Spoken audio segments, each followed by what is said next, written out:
What's up, everybody? I'm Brigitte Bidet, and I'm about to show you all the things that I slap on my face to get pretty.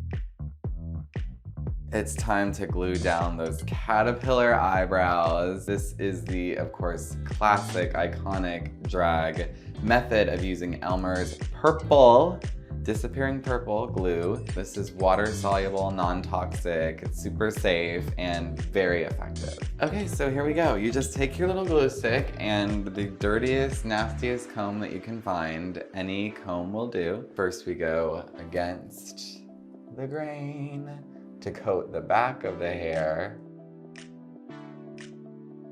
Take the small end of your comb and guide it through, and I use the handle of the comb to press it down as it's leaving. Then you go back over and reinforce. I like to go over a few different times. Use as much as you need, but as little as you need, because you don't want it caked up on your face. That's for the rest of the makeup.